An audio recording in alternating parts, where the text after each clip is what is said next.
आता इथे land dealer झाले, तो किनारपट्टी वेंगुर्ल्याची पूर्ण गेली, पण विकली कोणी?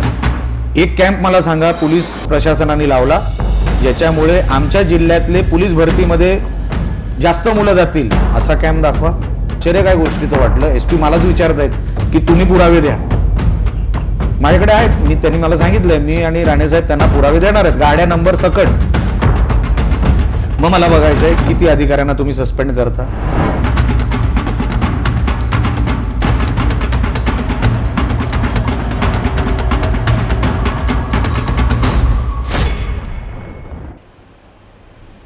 नमस्कार. 20 नोव्हेंबर 2024ला विधानसभेच्या निवडणुकांचा निकाल लागला आणि त्याच दिवशी कुडाळ मालवण मतदारसंघाचे आमदार म्हणून निलेश राणे यांच्या नावावरती शिक्कामोर्तब झालं. आणि त्याच वेळेसपासून मालवण कुडाळ मतदारसंघाच्या एका वेगळ्या विकास पर्वाला सुरुवात झाली. त्यावेळेस खरं तर ते गेली काही वर्ष इथे काम करत होते, मात्र आमदार झाल्यानंतर त्यांनी एका वेगळ्या व्हिजनने ह्या मतदारसंघात काम करायला सुरुवात केली. आता तब्बल जवळजवळ 5 महिन्यानंतर त्यांच्यासमोर आपण या मतदारसंघाचा कसा विकास करायचं ह्याचं एक वेगळं विजन निश्चितच निर्माण झालेलं असेल, त्यांनी तयार केलेलं असेल. या संदर्भात आज आपण त्यांच्याशी संवाद साधणार आहोत. साहेब, तुमचं स्वागत आहे. 20 नोव्हेंबरला आमदार म्हणून तुमचं शिक्कामोर्तब झालं तुमच्या नावावरती.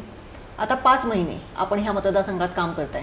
दरम्यानच्या अधिवेशनामध्ये या मतदारसंघाबद्दल पोटतिडकीने तुम्ही काही प्रश्नही मांडलेले आहेत. एकूणच या 5 महिन्यांचा आढावा आणि गेल्या काही वर्षात जेव्हा तुम्ही इथे काम करताय, स्वतंत्रपणे काम करत होतात, एक काय विकासाचं ब्ल्यूप्रिंट तुमच्या डोळ्यासमोर तयार झालेलं आहे का? 2 अधिवेशनं आणि 2 DPDC जिल्हा नियोजन बैठका, त्याच्यामध्ये जो वेळ मिळाला तो वेगवेगळ्या हेडखाली पैसा का येत नाही, येईल कसा, कुठे अडकलं आहे, हे सगळं चक्र कुठे अडकलं आहे, कोणामुळे अडकलं आहे, काही अधिकारी आहेत का, काही आपल्याकडून काही चुका होत आहेत का, काही टेक्निकल अडचणी आहेत का, वेगवेगळ्या अभियंता, अधिकारी, सचिव सगळ्यांशी बोलल्यानंतर मी जे नेहमी माझ्या मनोगतामध्ये म्हणत असतो ते काय मी कोणावर टीका करायला म्हणत नसतो की बॅकलॉग मोठा आहे. बरोबर. जे मला जाणवलं, कारण का मी 2009 ते 2014 खासदार म्हणून या विभागातही, हा विभागही माझ्या त्या मतदारसंघात यायचा, प्रश्न मला माहीत होते. पण 10 वर्षामध्ये जे काही झालं नाही ते का झालं नाही, कुठे काय राहिलं आहे. आणि सभागृह कसं असतं की ते काही ठराविक लोकांचंच ऐकत असतं. जे काय मी बघितलं आणि मला जाणवलं, 288 आमदार येतात, त्याच्यामध्ये तुम्हाला तुमचं म्हणणं तिथे जर आपण प्रभावी नसलो तर मला माहिती आहे तिथे अवस्था काय होते ती. म्हणजे मी बघतो आजूबाजूला, जरी सभागृह नवीन असला तरी प्रक्रिया, मी ह्याच्यापेक्षा मोठा सभागृह बघितलेला आहे. आणि मला वाटतं की विजन हा पहिलं तर बॅकलॉग क्लिअर करण्याचा असावा. कारण का आपण कुठलाही प्रगत देश म्हणा, अमेरिकेने पहिला आपल्या गरजा पूर्ण केल्या, मग ते पुढच्या दिशेने गेले. मग आर्टिफिशियल इंटेलिजन्स असेल, डिजिटल असेल वगैरे. आपण जर मूळ गरजांवरच जर अटकलेलो असू, आपण काय मोठ्या वार्ता करणार, कुठल्या बुलेट ट्रेन, कसल्या मेट्रो ट्रेन आणि कसलं काय पर्यटन. माझं पहिलं काम आहे की हे सगळी साफसफाई करणं. काही अधिकारी हलगर्जीपणा करतात, काही जाणून बुजून करत नाही, काही लोक राग ठेवून करतात. एकदा निवडणुका झाला तर पक्षीय किंवा कुठलं राजकारण येता कामा नाही. तर कुडाळ मालवणमध्ये मला जे जाणवलं की मच्छीमार घटक असेल, शेतकरी असेल, कामगार असेल, महिला वर्ग असेल, तरुण असेल, ह्यांचे प्रत्येकाचे वेगळे हेड आहेत आणि शासनाने त्याची तरतूद करून दिलेली आहे. आपल्याला वेगळं काही मागायचं नाही आहे. ज्या घटका म्हणजे मूल जन्माला येईपासून ते माणसाच्या मृत्यूपर्यंत सरकारने सगळं कव्हर करून ठेवलेलं आहे. आपण फक्त ते आपल्याकडे किती खेचतो ह्याच्यावरती जरी लक्ष दिलं तर मी मॅडम सांगतो आपलं जवळपास 60-70% काम हे तिथेच पूर्ण होतं. म्हणून माझा आग्रह असतो, म्हणून माझी जी चीड असते की मी जेव्हा काही विषयांवर ती मला काय वैयक्तिक मिळावं म्हणून ती चीड नाही आहे, पण किती वर्ष ह्या मतदारसंघाने अन्याय सहन करावा हा तो विषय आहे. आणि मग त्याच्यानंतर महाराष्ट्राच्या अधिवेशनामध्ये मी येतो जिल्हा. आमच्या जिल्ह्याने काय कोणाचं वाईट केलं आहे का, आम्हाला काय पैशाची गरज नाही आहे का, आणि जो भयमुक्त होऊन हे सगळं बोलू शकतो ना साहेब मॅडम, मला असं वाटतं की मला काय वेगळं सरकारकडून नकोच आहे. माझा कुठला काय सरकारी कारखाना नाही, माझं कुठलं सरकारी लोन नाही, मी सरकारच्या कुठल्या पैशावर जिवंत नाही, माझं घर चालत नाही सरकारच्या पैशावर, मग मी का नाही मागायचं. जर माझ्या जिल्ह्यातलं जीवनमान हे तुमच्यावर अवलंबून आहे तर तुम्ही का आमच्याकडे दुर्लक्ष करता. हे राणासाहेबांनी दिलेले संस्कार आहे की लोकांनी जबाबदारी दिली आहे तर मागायला कधी विचार करायचा. आपण योग्यच मागतोय, आपण काय कोणाकडे फुकटचे पैसे द्या नाही म्हणत आहे. तुम्ही इतर जे डिव्हिजन महाराष्ट्रामध्ये आहेत तिथे तुम्ही जर क्रॉपला म्हणजे तुमच्या कुठल्याही पिकाला, तुमच्या कामगार क्षेत्राला, तुमच्या माथाडी कामगारांना, तुमच्या शिक्षण क्षेत्राला, तुमच्या उसाला, तर तुम्ही सगळं देताच आहे ना. आमचं म्हणणं नाही की तुम्ही देऊ नका आमच्याकडे. मग मी काय केलं, मी सगळे हेड काढले, कुठल्या हेडखाली महाराष्ट्रामध्ये किती पैसा कुठल्या डिव्हिजनमध्ये जातो. मी फक्त कंपॅरिझन सरकारला सांगतो की इकडे देताय ना, कमी नका करू, माझ्याकडे पण द्या. आणि मग जिल्ह्याचा बोलत बोलत मग कधी रत्नागिरीचं बोलतो, मग कधी रायगडाचं बोलतो, कारण का एका विभागामध्येच ही सगळी जिल्हे येतात.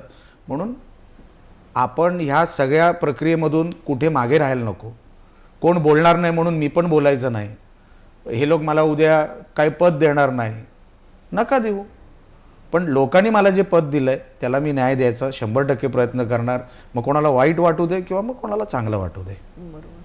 एका विभागामध्ये हे सगळे जिल्हे येतात असं आत्ताच तुम्ही बोललात, परंतु रायगडची परिस्थिती वेगळी आहे. ठाणे तर खूपच समृद्ध झालेलं आहे. रत्नागिरी आपल्या शेजारचा, तिथलीही MIDC-मुळे एक वेगळी चित्र आहे आर्थिक किंवा ह्याचं, किंवा मच्छीमार समाज तिथे खूप सक्षम आणि चांगल्या पद्धतीने तिथे त्याचं कामकाज सुरू आहे. सिंधुदुर्गकडे सगळं असून सुद्धा, जसं आपण आता बोललात की गेली कित्येक वर्ष आपण बघतोय की अजून आपण तेवढं मिळवू शकत नाही, सगळं आपल्याकडे आहे. याच्यासाठी म्हणून काय, आता तुम्ही मांडता तर आहातच, परंतु आता हे करायचंय, अशा संदर्भात असे कुठले मुद्दे आहेत? सगळेच आहेत. म्हणजे असं एकही हेड नाही. काल जर तुम्ही DPDCला बघितलं असेल तर आदिवासी नियोजनाच्या त्या पत्रिकामध्ये फक्त 25 लाख 26 लाख काहीतरी, आणि त्याच्यामध्ये मी हेड वाचले तर त्याच्यामध्ये त्यांची लग्न झाली पाहिजे, त्याच्यामध्ये काही जमिनी शेतजमिनी त्यांना विकत घेऊन सरकारने दिल्या पाहिजे. आणि मग मला सांगण्यात आलं की लोकसंख्या त्यांची फक्त 6,000 आहे. मी 6,000मध्ये जर तुम्ही 100 मुली जरी काढल्या लग्नाच्या, मुलं मुली काढल्या, तरी त्यांची ही लग्न होणार आहेत का? शेतजमीन 6,000पैकी मी म्हणतो तुम्ही नवीन शेतकरी तर तयार केले नाहीत, असतील 50. किती लोकांना तुम्ही शेतजमीन खरेदी करून देऊ शकता त्या 27 लाखामध्ये? मला हे कारभार जो आहे ना, हा कारभार चालणार नाही. जेवढं मला जमतं तेवढं मी प्रशासनाला सांगायचं काम करतो, त्यांना 2 गोष्टी DPOना सांगतो. पण झालं आहे का मॅडम, इतक्या वर्षाच्या त्या आपण म्हणतो ना कुठेतरी लोखंड गंजलं आहे, त्यांच्यात एक मानसिकता तयार झाली आहे, इथे नाही काही केलं तरी चालेल, नाही मागणी केली तरी चालेल. आदिवासी वर्गासाठी मी त्यांना सांगितलं तुम्ही प्रस्ताव तयार करा, तो मंजूर व्हावा न व्हावा. आता जेव्हा मी राणेसाहेब कॅबिनेटमध्ये असायचे तेव्हा बघायचो, आणि मी खासदार होतो तेव्हा हिंगोली गावामध्ये Mahatma Gandhi rural employment guarantee scheme चालायची. तेव्हा हिंगोली आपल्या एवढंच राज्य आहे, सॉरी आपला एवढाच जिल्हा आहे, जिल्हा आपला एवढा, म्हणजे दोन्ही लहान जिल्हे. पण हिंगोलीसारख्या जिल्ह्यामध्ये पण जेव्हा आपण एम्प्लॉयमेंट गॅरंटी स्कीम म्हणतो तिकडे तेव्हा 36 करोड रुपये जायचे आणि आपल्याकडे 4 करोड रुपये यायचे. ही जी तफावत आहे ना, ही मला पहिली घालवायची आहे. ही जी मानसिकता आहे ना की आम्ही जिल्हे, लोकसंख्या, काल पण कलेक्टर साहेब जे बोलले, मी तिथेच त्यांना बोललो साहेब हे मला मान्य नाही. 10 वर्षामध्ये जर तुम्ही जिल्ह्याची कमाल मर्यादा 171 कोटीवरच ठेवली तर आपण कुठल्या अर्थाने 400 कोटीचा प्रारूप आराखडा अजितदादांकडे मागतोय, ते देणारच नाहीत.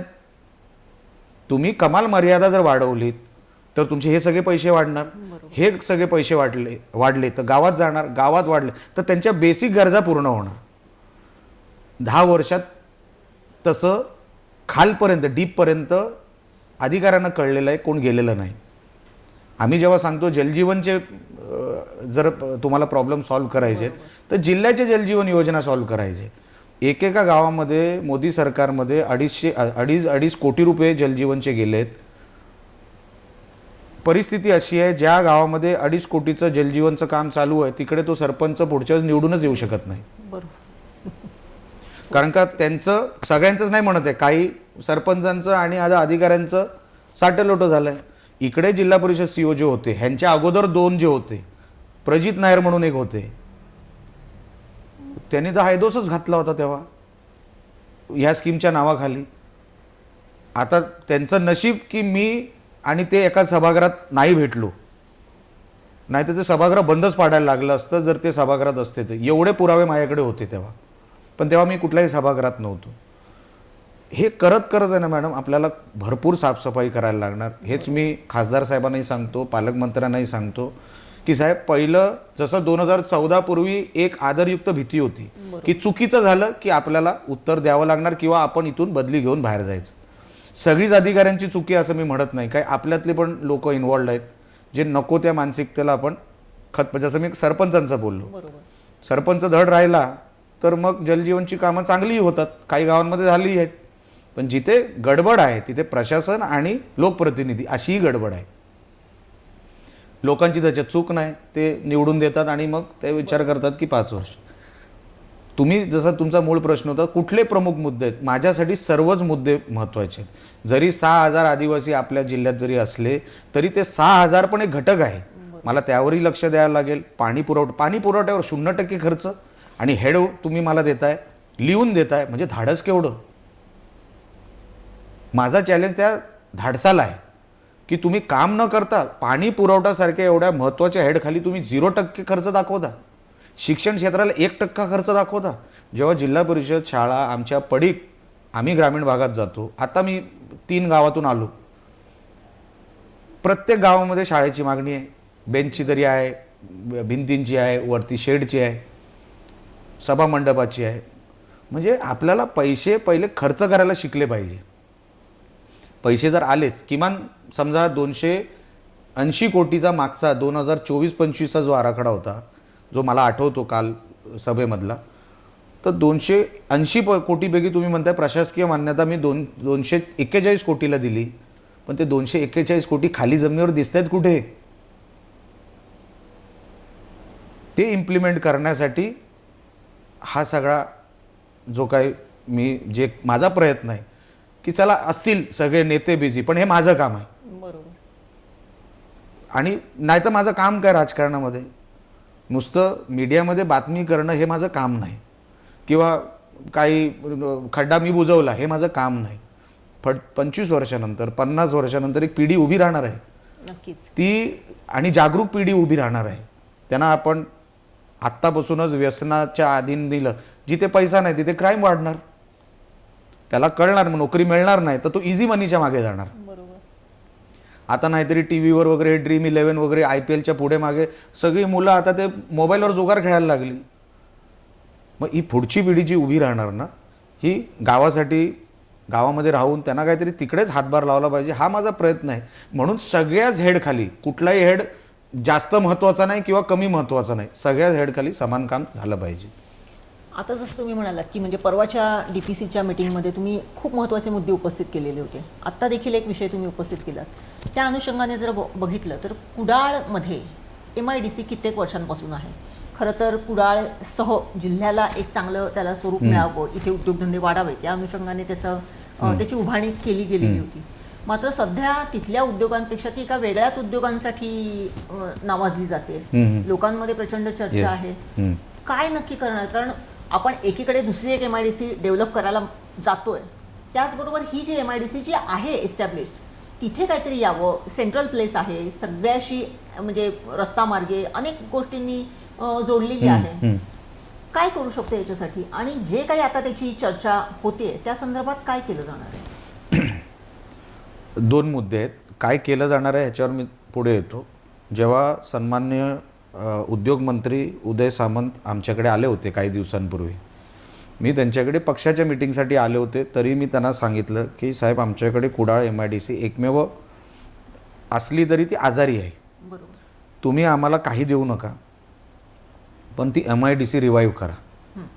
त्याच्यासाठी ज्या RO मॅडम आहेत त्यांना तुम्ही एक ऑडिटसाठी बसवा.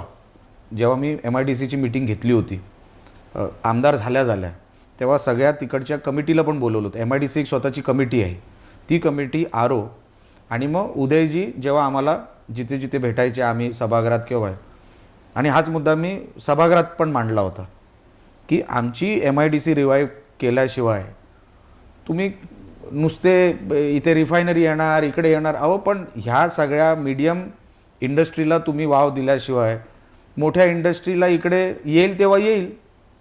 त्याला काय, पण रोजगार निर्मितीसाठी स्मॉल स्केल आणि मीडियम स्केल ह्याला तुम्हाला वाव दिलंच पाहिजे. तर त्यांनी मला असं सांगितलं उदयजींनी की मी तुम्हाला एक आत्ता 50-60 कोटीचं पॅकेज देतो ह्या सगळ्या रिवायवलसाठी, MIDCच्या रिवायवलसाठी. ते स्वतः येऊन घोषणा करणार आहेत. त्यांनी ROला इन्स्ट्रक्शन खाली दिलेले आहेत की कुठे रिव्हिजनसाठी आपल्याला हे पैसे उपयोगी पडतील. त्यांनी व्यासपीठावरच सांगितलं मला. मी बोललो साहेब ते लवकरात लवकर होऊ दे. तो झाला रिवायवलचा. आता 50-60 कोटीमध्ये हा झाला MIDC रिवायवल. त्यांचा असतो एक बँक रिवायवल म्हणजे बँक रिस्ट्रक्चरिंग. मी बोललो साहेब नुसतं तुम्ही काही ठराविक 50 कोटीमध्ये जिथे लाईटीचे खांब नाहीत तिथे देऊन असं नाही. 50 कोटी आम्हाला ॲनालिटिक्ससाठी पाहिजे, आम्हाला लॉजिकल पाहिजे. तर ते त्यांनाच हे सगळा विषय कळला. नंतर झालं बँक रिस्ट्रक्चरिंग. मला काही नोडल बँका आहेत त्यांना ह्या रिस्ट्रक्चरिंग. मी साहेब मी पण व्यावसायिक आहे, मी 3 वेळा बँकेकडे आयुष्यामध्ये आत्तापर्यंत मी रिस्ट्रक्चरिंगला गेलो. म्हणजे मी काय बँकरप्ट झालो नाही. बरोबर. मी आजही इन्कम टॅक्स भरतो, मी आजही प्रॉफिट दाखवतो. तसेच ते व्यावसायिक आहेत. बँक रिस्ट्रक्चरिंग म्हणजे बँकरप्सी नाही. तर त्यांनाही तुम्ही बँकेला एक सांगून, अजितदादांना सांगून की आपल्याला एक MIDCमध्ये बँक रिस्ट्रक्चरिंगसाठी एक मीटिंग आणि त्या अधिकाऱ्यांना आम्हाला जोडून द्या.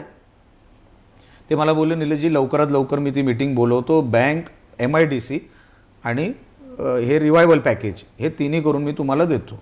दुसरा विषय आला आत्ताच्या, तुम्ही जे प्रश्न विचारला दुसरा प्रश्न की आत्ता जे काय चाललं आहे त्याच्यावर तुम्ही काय करणार. विषय कसा आहे, तो पोलिसांचा पण भाग आहे, पेट्रोलिंगचा भाग आहे.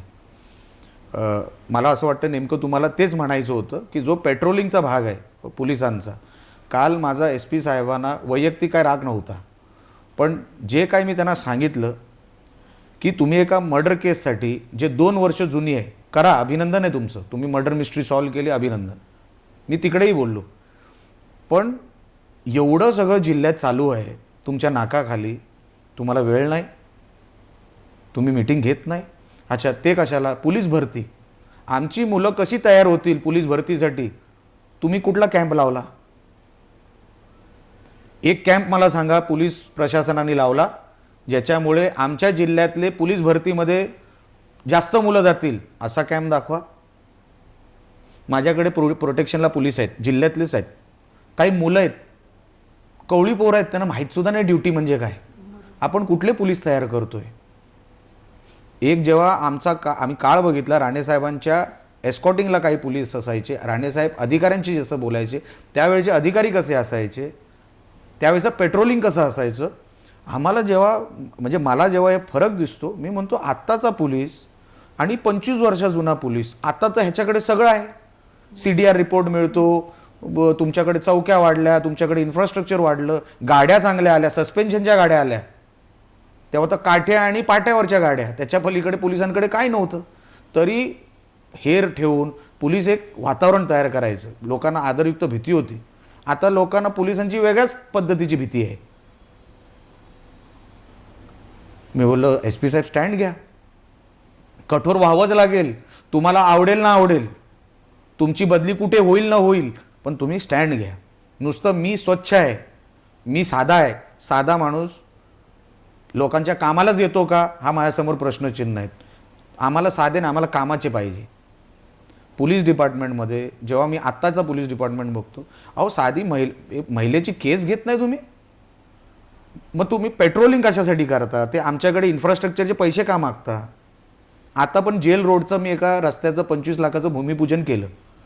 जेल अथॉरिटी सिक्युरिटीचं कारण सांगून मधला पॅच देतच नाहीये ओरसचा. बरोबर. मी म्हणलं का?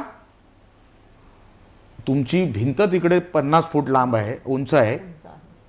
सिक्युरिटी तुम्ही माणसं ठेवा, पण लोकांची गैरसोय कशाला? मग तिकडे काहीतरी धंदे व्हावे असे पाहिजे का तुम्हाला? आता ड्रग्सचा उल्लेख तर मी केला. अशाच रस्त्यांवरती मॅडम ड्रग्सचा वाव होतो जिथे कोण नसतो, काळोख असतो. आणि आता हे क्रिमिनल कुठल्या कुठे गेलेत? क्रिमिनल जसा तसा विचार अथॉरिटीने केला पाहिजे ह्या मताचा मी आहे. जसं म्हणतात ना, कोणीतरी सांगितलं होतं भाषणामध्ये की म्हणून रावणाला मारायला रामाला जन्म घ्यावा लागला आणि कंसाला मारायला कृष्णाला जन्म घ्यावा लागला. प्रत्येक शत्रूशी तुम्ही समान नाही वागू शकत.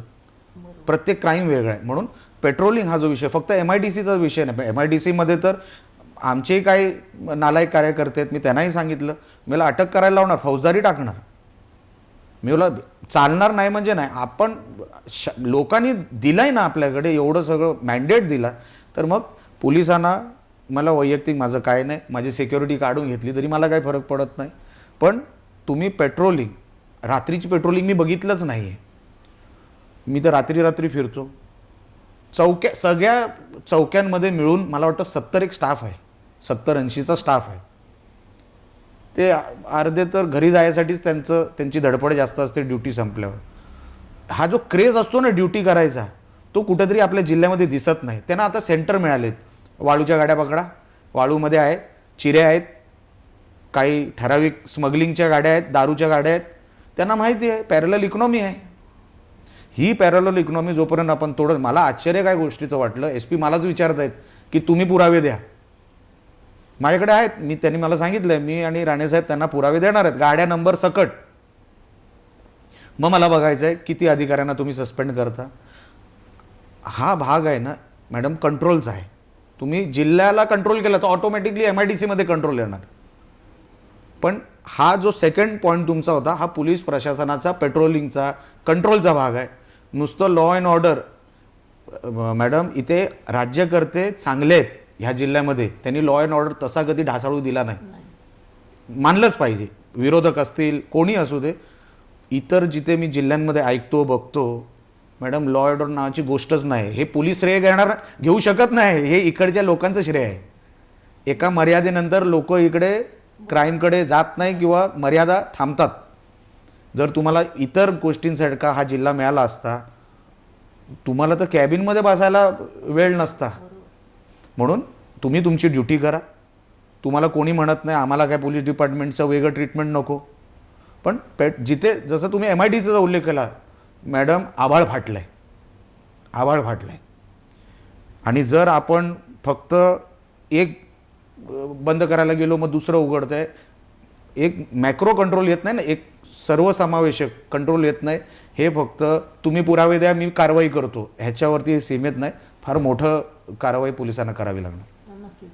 आता मगाशी बोलता बोलता तुम्ही रिफायनरीचा उल्लेख केलेला होता, परंतु रिफायनरी एका बाजूला राहिली, त्याच्यावरती अनेक म्हणजे फॉर आणि विरोधात असे अनेक त्याच्यावरचे मुद्दे आहेत. परंतु इथल्या तरुणांचं जसं आपण म्हणतो की MIDC आपली ओस पडलेली आहे, MIDC ती होऊ घातली आहे, ती जेव्हा होईल तेव्हा होईल. परंतु आज इथला तरुण अजूनही मुंबई पुण्याची वाट चोखाळतो छोट्या मोठ्या कामांसाठी. त्यांना परत इथे आणायचं असेल तर आपल्याकडे एवढी निसर्ग संपन्नता आहे, म्हणजे एवढी फळं आहेत, फुलं आहेत, अनेक गोष्टी. म्हणजे मी परवाच्या दिवशी म्हणजे मागच्या महिन्यामध्ये इथल्या सुरंगीच्यावरती एक रिपोर्ट केलेला होता. 2 महिन्यामध्ये त्या पट्ट्यातली गावं जवळजवळ सुरंगीच्या फुलांच्या वरती 35 ते 40 कोटी रुपयांचा बिझनेस करते फक्त 2 महिन्यात. 2 महिने सुद्धा नाही, 1.5 महिन्यात. अशा अनेक गोष्टी आहेत आपल्याकडे त्याच्यावरती प्रोसेसिंगचं अजून काही झालेलं नाही आहे. शेजारच्या रत्नागिरीमध्ये ते होते म्हणून तिथली MIDC, तिथली मुलं तिथल्या MIDCमध्ये भरपूर काम करतात. आपल्याकडे ती परिस्थिती नाही आहे. हे कधी येणार इथे? आणि जे आपण म्हणतो की आपला जिल्हा निसर्गरम्यता त्याची कुठे जाऊ नये किंवा इथलं हे टिकावं म्हणून मग पर्यावरण फ्रेंडली असे उद्योग याच्यातूनच उभे राहू शकतात ना. काय आहे त्या संदर्भातलं आपलं मत? काल की परवा आपण वाशी APMC नंतर आपण कोकणातलं दुसरं APMC आपल्या सिंधुदुर्गात नांदगावात आपण चालू करतो आहे. एका वर्षाच्या 11 महिन्यामध्ये ती वास्तू उभी राहणार.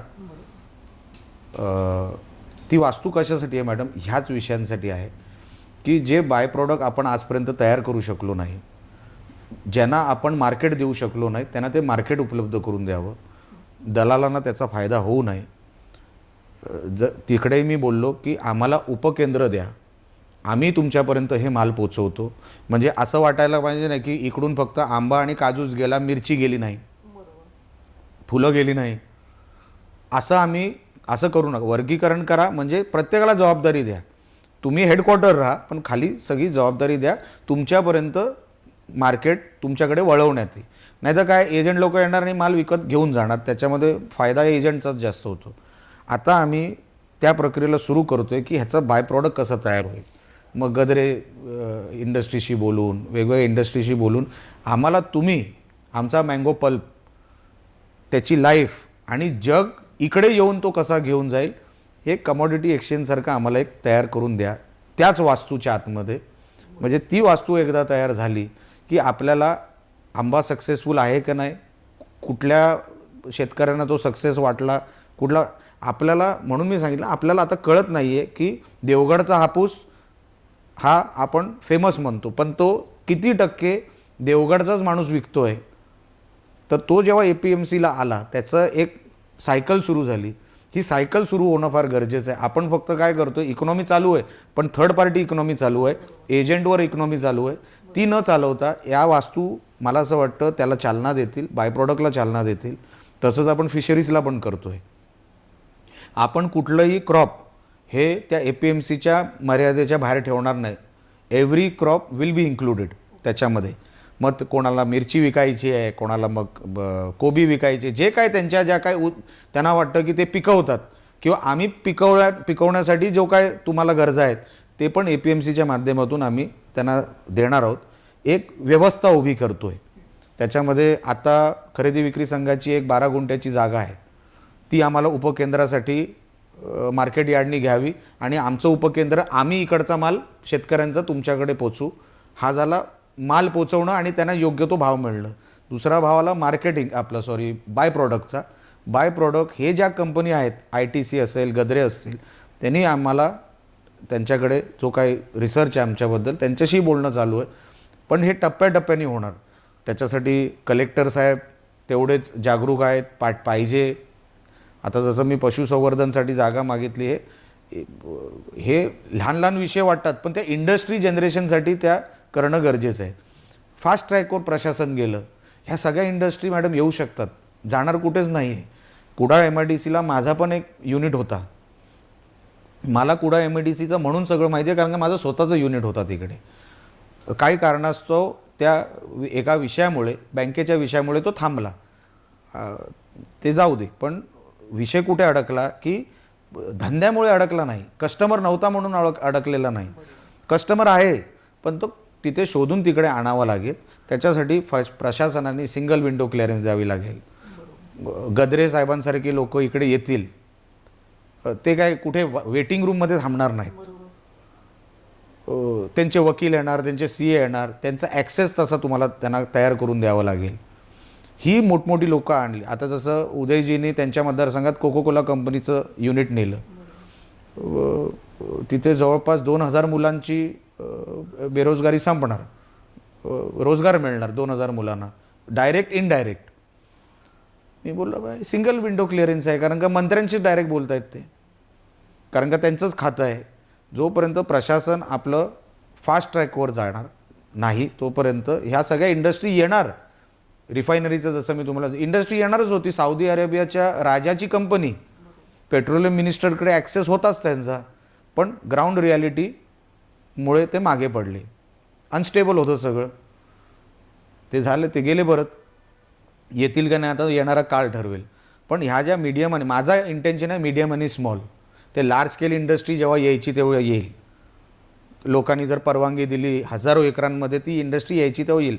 स्मॉल आणि मीडियम, जेव्हा आमच्या साहेबांकडे MSME खातं होतं, मी त्याचाही स्टडी केला होता. आपल्याला आश्चर्य वाटेल, ह्या देशामध्ये जवळपास 70% हे फक्त small and medium scale industry आहे. Micro, small and medium 70%. बाकीच्या 30%मध्ये अंबानी अदानी आले. 70% आपण अजूनही आहोत. तर आपण त्या लोकांना इकडे आणलं तर प्रदूषणाचा तेवढा काही मॅटर राहणार नाही, जास्त जमिनी घ्याव्या लागणार नाही, त्यांना आहे त्या परिस्थितीमध्ये आपण रोजगार निर्मिती करायला सांगू शकतो.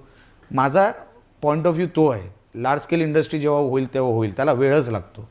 आता जिंदाल रत्नागिरीत आहे, पण जिंदालचा फायदा रत्नागिरीकरांना किती होतो हा संशोधनाचा भाग आहे. प्रदूषण तेव्हा सांगितलं होतं तसंच 10 तोंड जन्माला येतील हे वगैरे वगैरे. आंबा खराब होईल, विहिरीला पाणी राहणार नाही. बाजूला वरवडे गाव जिथे रिफा आपलं ते आहे जिंदालचं प्लांट आहे, बाजूला वरवडे गाव.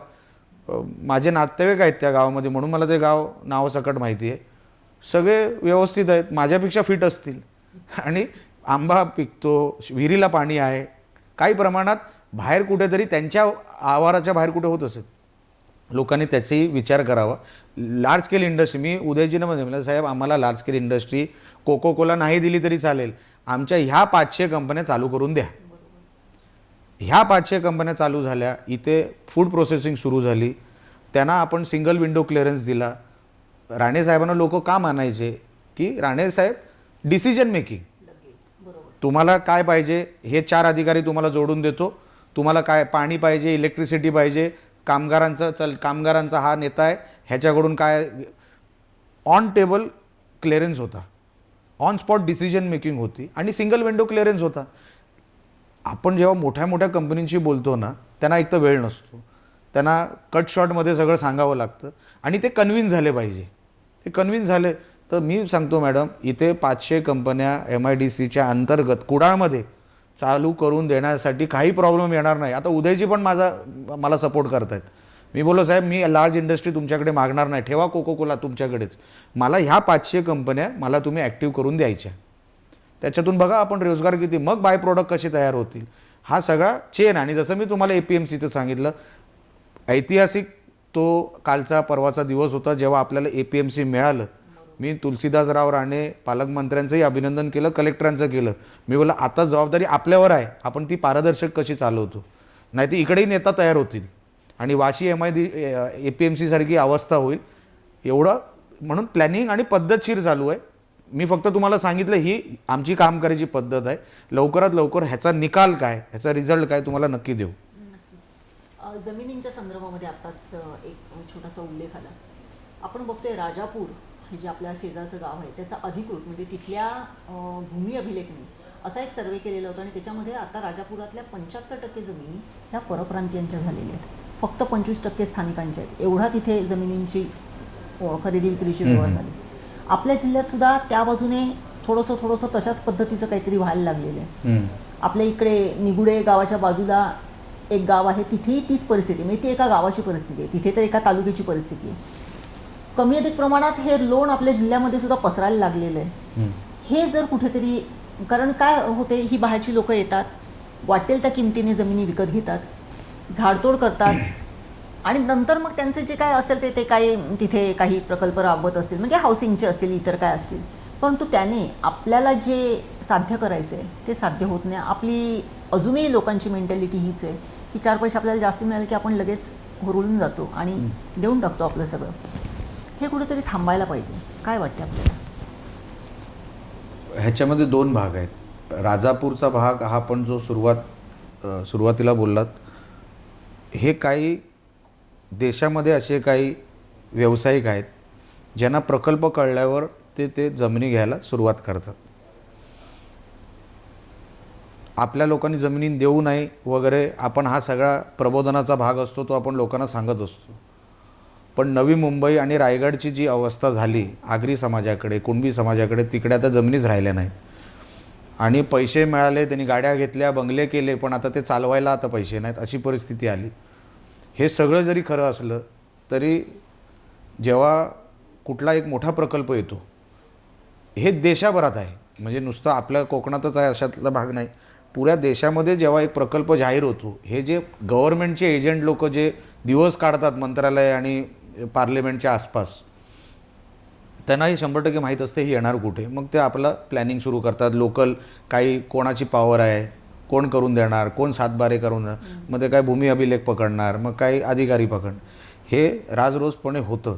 ह्याला थांबवण्याचा एकच उपाय आहे, म्हणजे इकडे नवीन रोजगार, त्यांचे खिसे समाधानी करणं, त्यांना समाधानी ह्याच्या पलीकडे एकदा माणूस समाधानी मग तो विकणार नाही. आता काय झालं आहे, आपलीच लोकं आता इथे लँड डीलर झालेत. मी सावंतवाडीचं तुम्हाला उदाहरण सांगतो. किनारपट्टी वेंगुर्ल्याची राहिली नाही, मालवणची बऱ्यापैकी तरी व्यावसायिक गाभित समाजाकडे तरी आहे.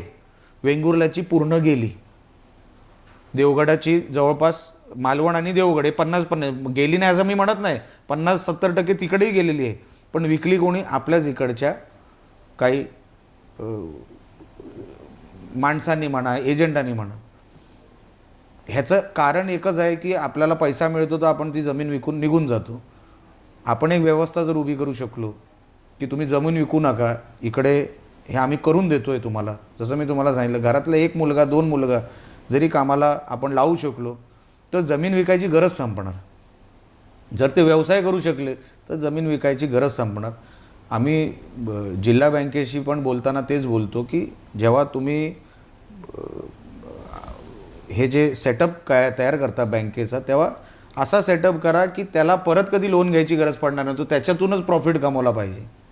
अशी पण एक व्यवस्था उभी करा. पण ते खरं आहे की लोक जमिनी विकतायत, मोठ्या प्रमाणात विकतायत, कारण का लोकांना पैसे एवढे समोर दिसल्यावर ते त्याला थांबवायचं कसं.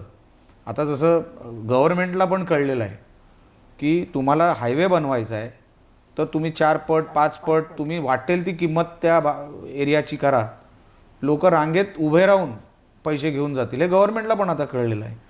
म्हणून हे मी म्हणत नाही, अनेक मंत्र्यांनी स्टेटमेंट केलेलं आहे तसं त्या क्षेत्रामध्ये. म्हणून लँड ॲक्विजिशन ॲक्ट असेल किंवा त्याच्या बाहेरचा जो विषय आहे, एजंट जे काही येऊन घेऊन जातात, त्याच्यामध्ये मॅडम आपण पण चुकतो. आपण प्रत्येक वेळेला गव्हर्नमेंट का प्रॉपर्टी म्हणजे का हे सगळं थांबवत नाही. गव्हर्नमेंट कसं, आता संमतीपत्र म्हणतो आपण, मग तुम्ही टावर उभारण्यासाठी ती संमतीपत्र घ्या किंवा जमिनीला विकण्यासाठी करा. आणि त्यांना कळलं आहे कोकण आता हॉटकेक झालं आहे. सिंधुदुर्ग, रत्नागिरी, आता तिकडेच जमिनी लगेच विकल्या. हे ट्रेडिंग करतात, हे काय बनवत सुद्धा नाही. 2005 मध्ये घेतलेला कोण एक असेल, 2025 पर्यंत जवळपास 5 लोकांनी रोलिंगवर ते फिरवली जमीन. म्हणजे खरी जमिनीचा उपयोग काहीच नाही, ती पडीकच आहे.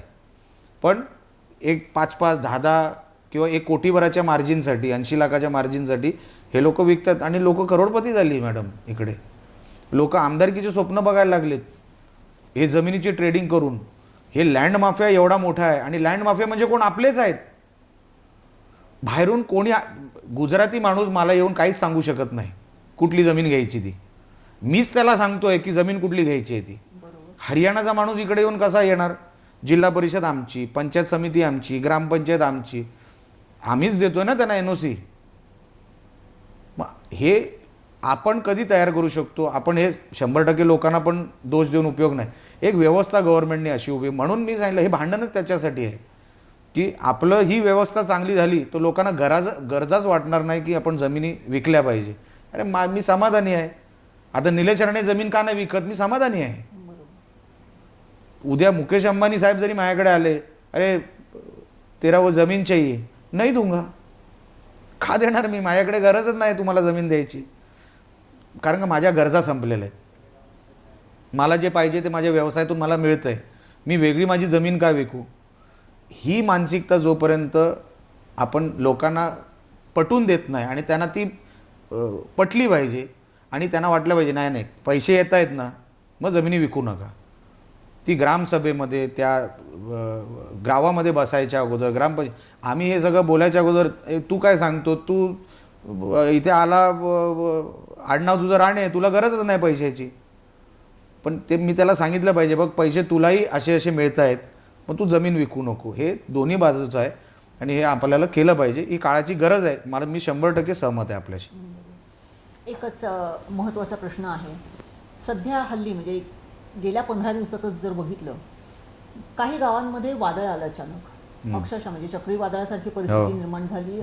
गावच्या गाव म्हणजे सगळे आंबे पडले, खूप नुकसान झालं, पोल पडले, घराची छपरं उडून गेली, झाडं पडली घरांवरती. हे सातत्याने गेल्या काही वर्षांमध्ये आपल्या कोकणात व्हायला लागले, पर्टिक्युलरली आपण सिंधुदुर्गचं म्हणूया. याची कारणं अनेक जे विशेष अभ्यासक आहेत ते सांगतात की आपल्या आजूबाजूचे जे जंगल आहे तेच तोडलं जाते. त्यामुळे पहिल्यांदा जो वारा यायचा तो त्या जंगलांमध्ये थोडासा आपटायचा, त्याची तीव्रता कमी व्हायची आणि मग तो गावात यायचा. त्यामुळे त्याचं जे काही नुकसान होण्याचं जे असायचं ते कमी असायचं. आज ही जंगलच नष्ट झाल्यामुळे थेट वारा गावात घुसतो आणि सगळं उद्ध्वस्त करून टाकतो. याचा एक गमतीशीर भाग मी आता म्हणजे आपल्याच कुडाळ मालवण रस्त्यावरती ज्यावेळेस मी जात असते, आत्ता लोक झाडं लावत आहेत. म्हणजे आता ते कुठल्या यंत्रणेमार्फत लावत आहेत त्याची माहिती घेतलेली नाही. भर उन्हात झाडं लावली जात आहेत. त्याला ते हिरव्या रंगाचे म्हणजे पिजन होलचे हे बॅरिकेड टाईप असं घातलं जातं आणि झाडं लावली जात आहेत. कुठली तर ही पुन्हा अशीच की जी ॲक्लिशिया अशा पद्धतीची कित्येक वर्षापासून म्हणजे राणेसाहेबांनी सुद्धा सांगितलेलं होतं की इथे वड, पिंपळ, चिंच, जांभूळ, आंबा, काजू हे लावा. काय नक्की आपण नक्की काय करतो आणि कशा पद्धतीने आम्ही पुढे जाणार आहोत? आपला प्रश्न हा मला वाटतं हे जे ग्लोबल वॉर्मिंग आहे, क्लायमेट चेंज आहे, ह्याच्यावर आपला मुख्य विषय आहे. जंगलं तोडली जात आहेत ह्या गोष्टी, ही गोष्ट खरंच आहे ते. म्हणून आमचा संघर्ष त्या फॉरेस्ट डिपार्टमेंटशी जास्त असतो, कारण का सर्वात जास्त जसं मी परवा म्हटलं पॅडी क्रॉप माझ्याच मतदारसंघात आहे. तर त्याच्यासाठी थांबवण्यासाठी काय करता येईल त्याच्यासाठी आपले पावलं आपण उचलतो आहे. पण क्लायमेट चेंज हे फक्त सिंधुदुर्गात नाही, सर्वात जास्त आजही आपण महाराष्ट्रामध्ये बघितलं तर ग्रीन कव्हर ज्याला आपण क्लायमेट सेव्हियर म्हणतो किंवा एन्व्हायरमेंट सेव्हियर म्हणतो, ते ग्रीन कव्हर आपल्या जिल्ह्यात सर्वात जास्त आहे. रत्नागिरीत पण तेवढं नाही. दोडा मार्गाने तो सगळा मागचा परिसर सह्याद्रीचा. जर काही झाडं पाडल्याने किंवा असं काही झाल्याने जर काही झालं असतं तर मग मुंबई उद्ध्वस्तच झाली असती. कारण का मुंबई आज सगळ्याच बाजूनी आम्ही खोदतच चाललो आहे. मुंबईला काहीच नाही, ग्रीन कव्हरच नाही तिकडे. तर तिकडे तर तिकडे प्रॉब्लेम सर्वात मोठा तिकडे झाला असता. चक्रीवादळ होत आहेत, पाऊस आपल्याकडे अवेळी खूप येतो आहे, ही सगळ्या गोष्टी मान्यच आहेत. पण जर आपण बघितलं, मला असं वाटतं, कारण मी त्याच्यातला तज्ज्ञ नाही, पण हा ग्लोबल वॉर्मिंगचा एक भाग आहे जो आपल्याला का सहन करावा लागतो. कारण का एका बाजूला समुद्र आहे आणि दुसऱ्या बाजूला त्याच ताकदीचं ग्रीन कव्हरसुद्धा आहे. म्हणजे आपण जे वॉटर इव्हॅपोरेशन म्हणतो, ज्याच्याने ढग बनतात. मी परवाच एक डॉक्युमेंटरी बघत होतो ग्राउंड वॉटर कन्झर्वेशनवर. तर त्याच्यामध्ये उदाहरण होतं, मला असं वाटतं ह्या देशाचं, इजिप्तचं. तर त्या इजिप्तमध्ये, कारण का तिकडे पाणी आणि तसं एवढं नाही, तर जेव्हा पाण्याचा साठा वाढतो, असं त्या डॉक्युमेंटरी मी तुम्हाला पाठवतो. म्हणजे काही लोकांना वाटेल हा उगाच काय म्हणतो, मी तुम्हाला ती डॉक्युमेंटरी पण पाठवेन. जिथे पाण्याचा साठा वाढतो, समजा समुद्राची पातळी वाढली, तर जेव्हा इव्हॅपोरेशन होतं, गरमी येते, तर तेवढ्याच वेगाने ढग म्हणजे इव्हॅपोरेशनमुळे ढग जनरेट होतात. आणि excess of clouds is also a reason for untimely rainfall, असं त्या डॉक्युमेंटरीमध्ये सुद्धा आहे. मी पाठवतो आपल्याला. ते एक कारण असू शकतं की आपण हे सगळं जे पाण्याची पातळी का वाढते, ज्याच्यामुळे इव्हॅपोरेशन वाढतं, इव्हॅपोरेशनमुळे एक्सेस ढग तयार होत आहेत आणि त्याच्यामुळे पाणी येणार कुठून, ढगातूनच येणार. त्याच्यामुळे हे जे काय अवेळी पाऊस किंवा आपण म्हणतो ना चक्रीवादळ येत आहेत किंवा हवा, आपलं रुख बदलतोय, आपली दिशा बदलतोय, हे सगळं एका मोठ्या तज्ज्ञाचं काम आहे. आपण त्याच्यामध्ये सरकार म्हणून काय करू शकतो त्याच्यावरती शोध घ्या. आणि अख्खं देशामध्ये काय झालं, आता आपण वेदर रिपोर्ट म्हणतो, तर हा वेदर रिपोर्ट अख्ख्या देशाचा आहे, ते वरतूनच बघतात ह्याच्यामध्ये. तर हा सगळा रिसर्चचा भाग आहे. त्याच्यामध्ये आपलं ग्राउंड वॉटर कन्झर्वेशन, मी सभागृहात पण हा विषय काढला होता. तुम्ही वॉटर ग्रीड हे मराठवाड्याला देत आहे, कारण का तिथे पाणी कमी आहे. आमच्याकडे पाणी जास्त आहे, आम्हाला पण वॉटर ग्रीडचा अधिकार आहे. तुम्ही वॉटर, नुसते जलयुक्त शिवार नाही, शिवाराचं म्हणजे वॉटर ग्रीडिंग नाही. वॉटर ग्रीडिंग म्हणजे त्याच्यामध्ये वॉटर कन्झर्वेशन पण आलं, ग्राउंड वॉटर कन्झर्वेशन आलं, शेततळ्या आल्या, कनाल आले, सगळं झालं त्याच्यामध्ये. मग हे वॉटर ग्रीड तुम्ही आम्हाला कोकणाला का करून देत नाही, ज्याच्यामुळे कदाचित समुद्राची पातळी आपण कमी करू शकतो. समुद्राचंच पाणी जाऊन बॅकवॉटर बनतं, बॅकवॉटरच जाऊन उद्या कुठे काही वेगळं काय वादळ आलं काय आलं, सर्वात जास्त मधोमध गावच असतात ह्या सगळ्या विषयामध्ये. तर आमचं जर समुद्राची पातळी आपल्याला कमी ठेवायची असेल तर आम्हालाही वॉटर ग्रीडची गरज आहे. मुंबई का पाण्याखाली जाते, कारण का समुद्राची पातळी वर आहे, मुंबई खाली आहे, आणि म्हणून आपण म्हणतो ना पाणी भरतं. बरोबर. ठीक आहे, ते मिठी रिव्हर वगैरे हा प्रॉब्लेम आहेच, ते साफ नसतं. पण ब्रिटिशरांनी 2च कॉजवे बनवले, माहीम कॉजवे आणि कोलाबा कॉजवे. आपण आजपर्यंत ते कॉजवेची दारं मोठी नाही करू शकलो, आणि आपण म्हणतो मुंबईत पाणी भरतं. जेव्हा समुद्र पाणी फेकतं, तुम्हाला परत समुद्रामध्ये पाणी फेकवायला कॉजवेज आहेत.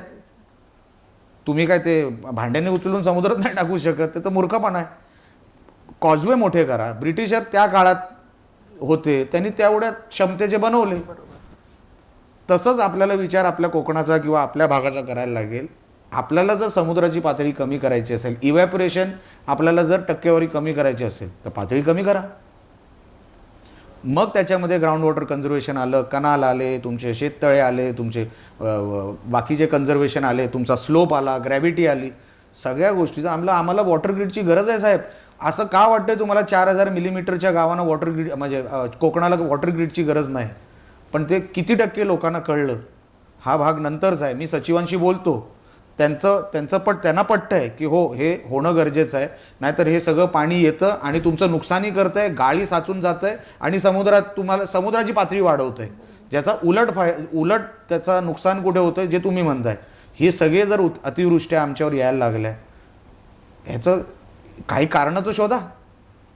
समुद्र कारण आहे की ग्रीन कव्हर कारण आहे, आणि जर ग्रीन कव्हर कारण आहे तर डिफॉरेस्टेशन थांबवा. त्याच्यासाठी परवा मी आपलं DPDCमध्ये सांगितलं, कलेक्टर साहेब प्लॅनच नाही आहे फॉरेस्टकडे, फॉरेस्ट वाचवायचा प्लॅनच नाही आहे. मग गवारेड्यांचा विषय आला, हत्त्यांचा विषय आला, माकडांचा विषय आला.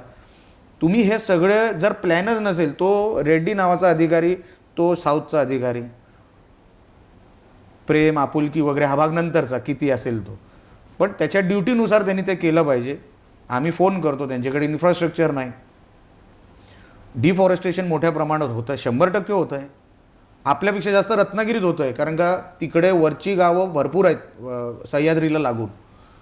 आपल्याकडे त्याच प्रमाणात होतं. हे जनावर खाली कसे येत आहेत, त्यांना वरती काय मोकळं मिळालं की ते खाली येणार. ह्या सगळ्या गोष्टीचा एक आढावा सरकारने आपल्याला द्यावा, ह्याच्यासाठी मी मागणी करतोय.